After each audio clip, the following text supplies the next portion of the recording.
was doing his, his austerities and controlling his life air, the movement of the air in the universe stopped.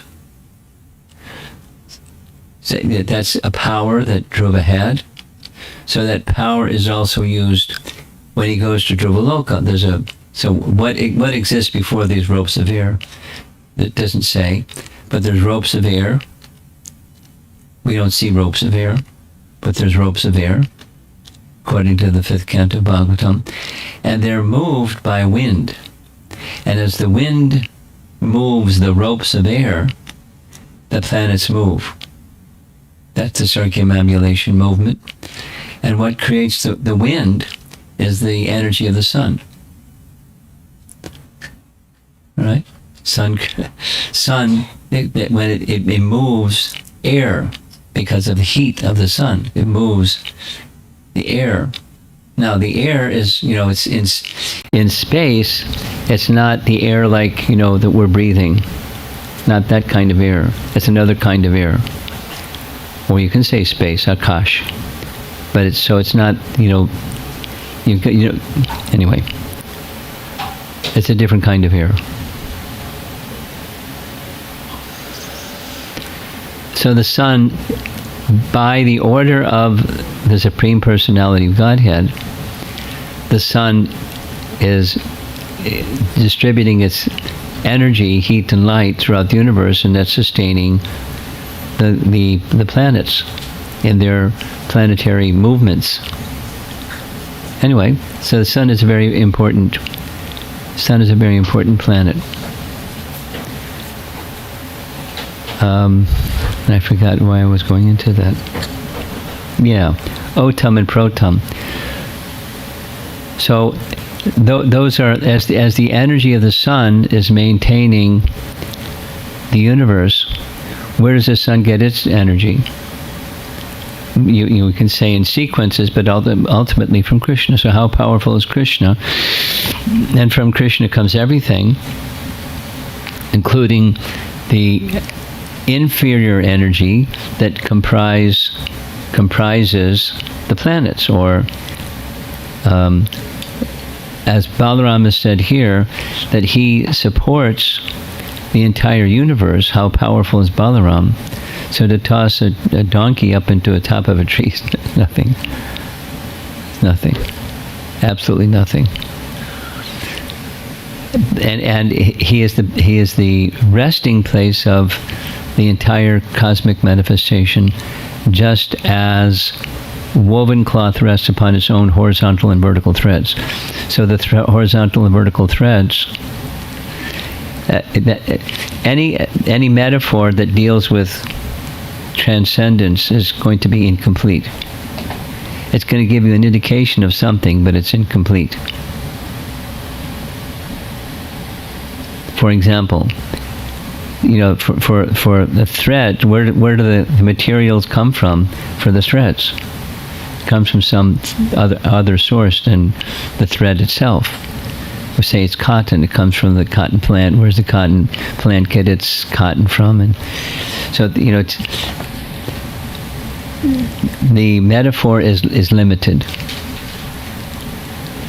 But in the case of creation, the source of all energy, it's his own energy. He's supporting the entire cosmic manifestation because it's his energy. As the cloth is made up of 2 horizontal and vertical threads. Okay, back to the text. Purport. Unfortunate persons cannot appreciate the blissful pastimes of the Supreme Lord. In this connection, Srila Jiva Goswami explains that the Supreme Lord possesses unlimited potency and strength, and expressed here by the word anante. The Lord exhibits a tiny fraction of his power according to the need of a particular situation. Lord Balaram desired to vanquish the gang of demoniac asses who unlawfully seized the Talavan forest, and therefore exhibited just enough divine opulence to easily kill Dhenukasura and the other demons. Jiva Goswami writes, it will be said later, so this is 10th Canto, Chapter 15, later is 10th Canto, Chapter 50, for the Lord who orchestrates the creation, maintenance, and destruction of the three worlds, and who possesses unlimited spiritual qualities, it is hardly amazing that he subdues an opposing party. Still, when the Lord does so, imitating human behavior, sages glorify his acts.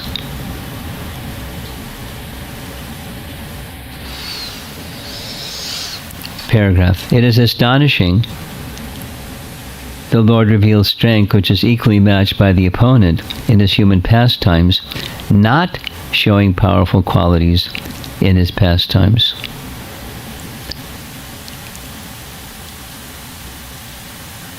I think it is not astonishing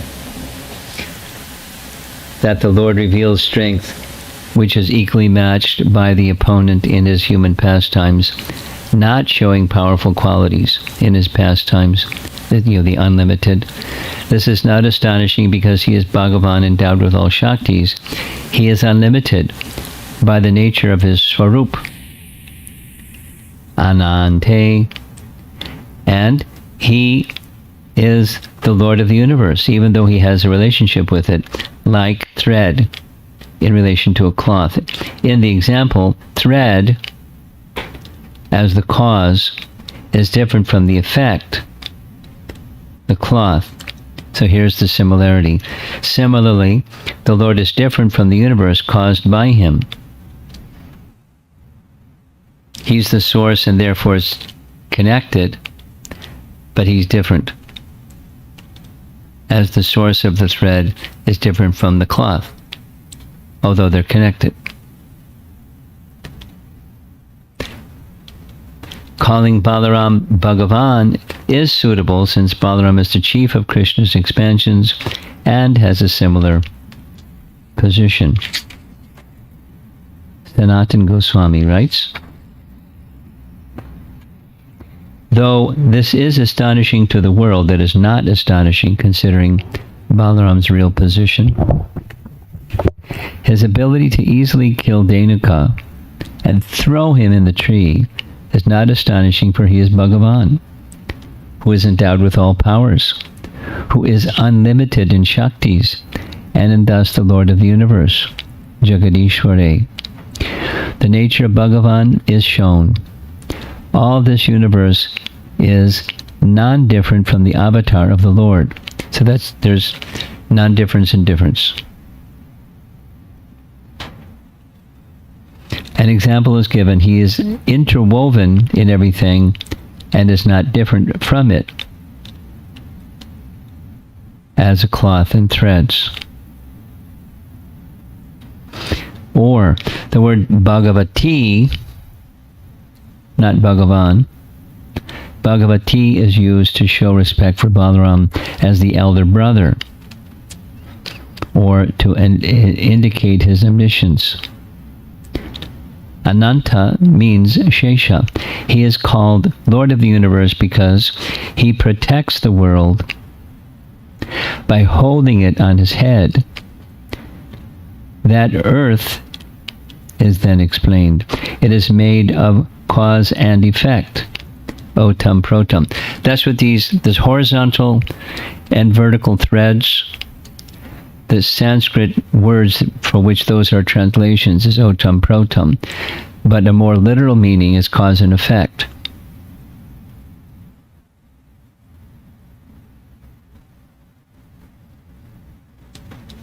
We can't. Oh, this is with the Chinese devotees. So here's a little. Krishna is the cause of all causes. And sometimes you'll read, he's both the material and the efficient cause. But he's the cause of those material and efficient causes. What does that mean? The material cause, little lesson in Sanskrit, is called upadan. Upadan means it undergoes transformation. The effect is a transformation of something. So to explain this, the classic explanation is given of making pots. So the pot is like the universe. Did we do this in one of our classes? The pot is like the universe. And then there's the clay, that's the material cause of the pot. Because you can't have a pot without clay. So it's a material cause of the effect. But the upadan cause, or the material cause, undergoes transformation. It's a lump, and that's the material cause making the effect, the pot. And then there's an efficient cause, or instrumental cause. Those two terms are used. Nimitta. And the nimitta, just like Bhagavad Gita, Krishna is asking Arjuna to be his nimitta, his instrument. So that's easy. Krishna had the plan. Arjuna is the instrument. There's the result. So he's an instrumental cause, or inefficient cause. So in the example of pots, there's the clay, but you need a pot maker, and you need a potter's wheel, and you need some tools for the potter maker to make the pots. Those three, the potter, the wheel, and the tools, they're the instrumental or efficient cause. But you don't have, even if you have all those things, if you don't have Krishna, you don't have a pot. So he's the cause of all causes. He's the cause of the potter. He's the cause of the wheel. He's the cause of the tools. He's the cause of the clay. And he's the cause of the pot.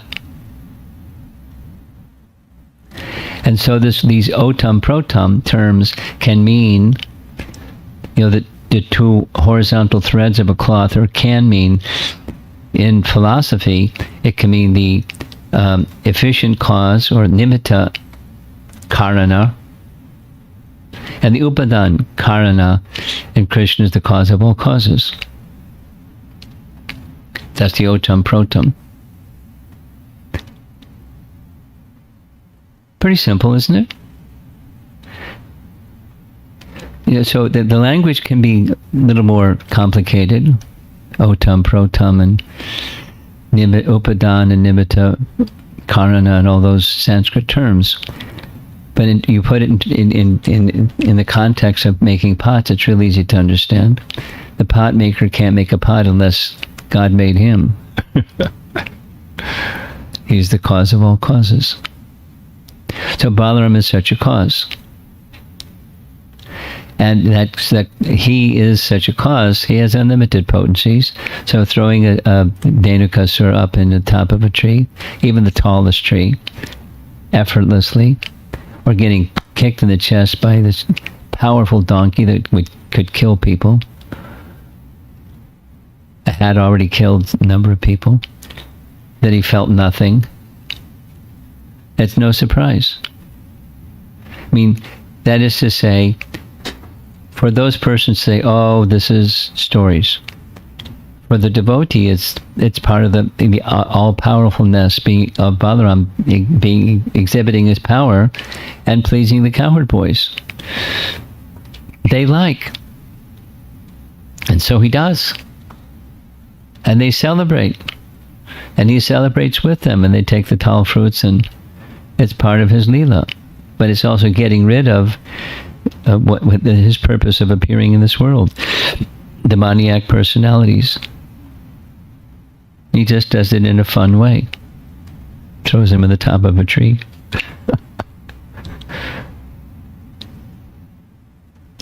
Jiva Goswami writes in Priti Sandarbha, so it gets a little involved.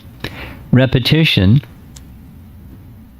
in the Bhagavatam, or abhyasa, just like abhyasa is abhyasa yoga is practice. Abhyasa literally means repetition. Abhyasa in Bhagavan makes clear the previous statements.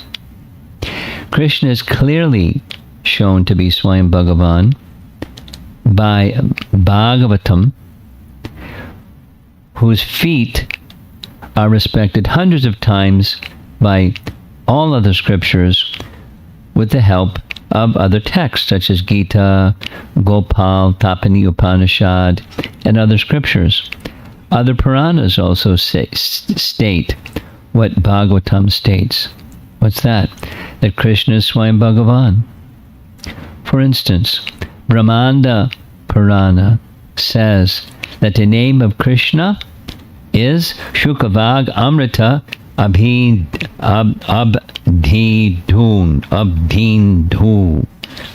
Or the name of Krishna is the moon arising from the ocean of nectar of Shukadev's words. Interesting. It's Brahmanda Purana speaking about Shukadev speaking Srimad Bhagavatam about Krishna, and the name Krishna is like the moon rising from the ocean of nectar. Since it has been shown that Krishna is Maha Vasudev, it follows that Baladev is Maha Sankarshan.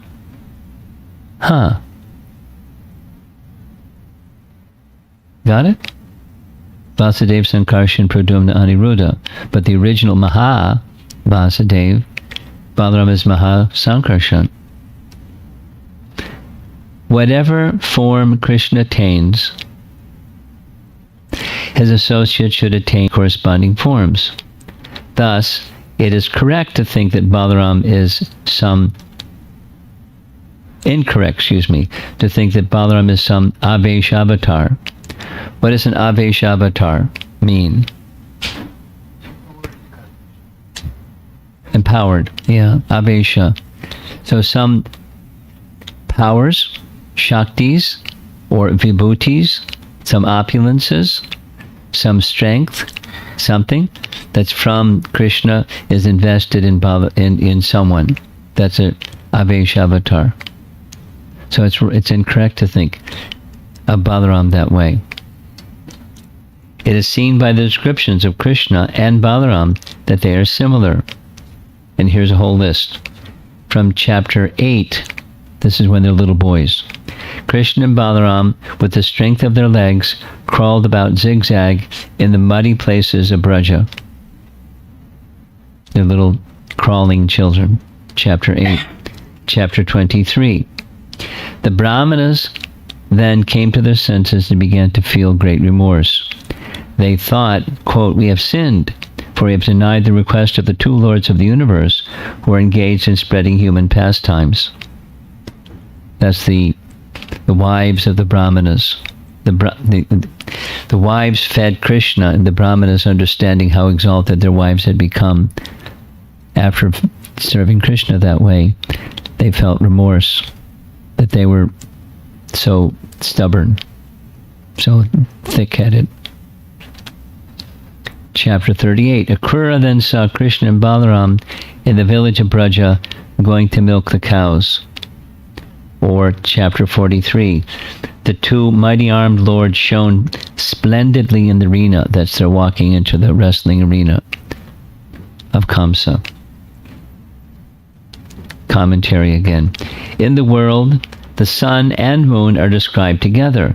The sun and Venus are not described together. Thus, in Harivangsha, in glorification of Vasudev, Krishna and Balaram are compared to the moon and the sun. Examples. Two exalted personalities beautified the cow pasture with the impressions of their feet, which bore the marks of flag, lightning, bolt, elephant, gold, and lotus. Thus, Balaram has the qualities of Krishna, not of Prithu and other Avesha forms. His glory is described. This verse. My dear Parikshit, that Balaram killed Dhenukasura is not such a wonderful thing, considering that he is Bhagavan, the unlimited, and the controller of the entire universe. In him the entire cosmos rests, as cloth depends on its threads. The meaning is clear. Shukadev speaks the verse. That's Priti Sandarbha.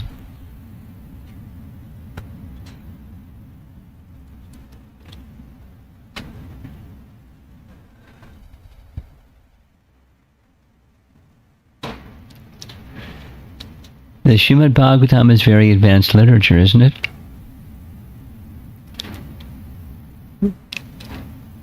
Are you? I'm unaware.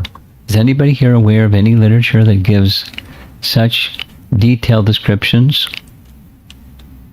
Scripture gives factual, revealed, detailed descriptions of the personality of Godhead, his abode, his energies.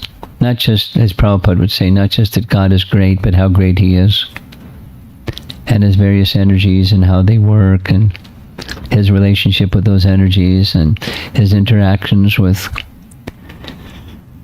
his associates and his abode. And there's no such literature. And then the statements by our acharyas, primarily they rest on their vast knowledge of the scripture, and they're just restating what's the knowledge of the scripture. And they also have some direct realization that comes from their samadhi, or their total absorption in the subject, or the object, Krishna. They have realizations about Krishna that they express that are consistent with, not inconsistent with, the statements of the Vedas. So of all the Vedas, let's do this.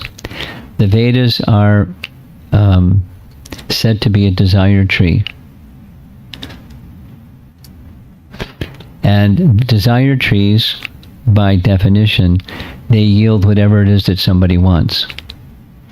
If you want bubblegum, desire tree can provide you with bubblegum. Like anything. Desire trees can provide anything. And there's a procedure, the Vedic procedure is by proper mantras and offering of sacrifice unto those in charge of the necessities of life. So that therefore there's a very large section of the Vedas dealing with that, namely the Karmakanda section that gives necessities. And, there's a lot of different necessities, and so there's a lot of different procedures for yagyas, making sacred offerings through mantra into the sacred fire, and then the demigods are pleased and they manifest necessities, and it works. It's a real, desire trees are real things. And then there's levels of attainment in this life, and then after this life, and then the Jnana Kanda section deals with achieving liberation. So Dharma, Artha, Kama, Moksha. But even beyond liberation, is there something beyond liberation? Yes. What's beyond liberation? And that's the invitation to be engaged in transcendental loving service to that source of everything, matter and spirit. And that portion of the Vedas that deals with that specifically is the topmost.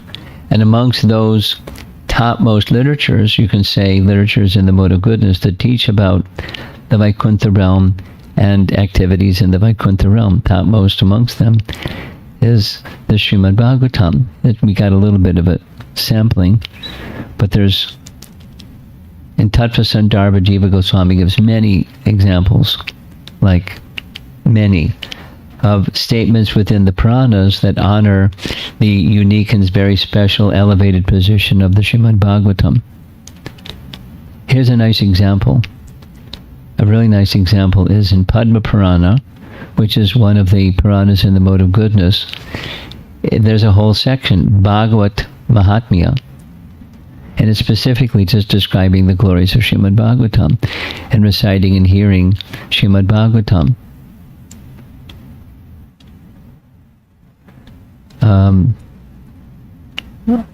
Today is Thursday, right? Wednesday. So I think it's Yeah, it's Saturday evening. It's somebody wants as a topic, hearing Srimad Bhagavatam. Saturday evening. So in Saturday evening, we'll see. There's some pictures, and there's a whole section taken from Bhagavad Mahatmya from Padma Purana on the glories of hearing Srimad Bhagavatam. It's a really wonderful story, and there's many others in that section, but it's a wonderful story, just honoring how exalted it is to hear Srimad Bhagavatam. So it's not just the Bhagavatam is praising itself. It's all the other Puranas are praising it. And whether they praise it by name, as it does in Padma Purana, they praise in principle that literature which does what the Bhagavatam does, and in the power and potency, just like we're reading read just this morning from Uddhava Gita, where Krishna is saying to Uddhava, those who have faith in and regularly hear and chant my pastimes, activities, and describe my form, that minds become completely cleansed of all contamination, and it's a pathway for achieving perfection in life. Just what we're doing.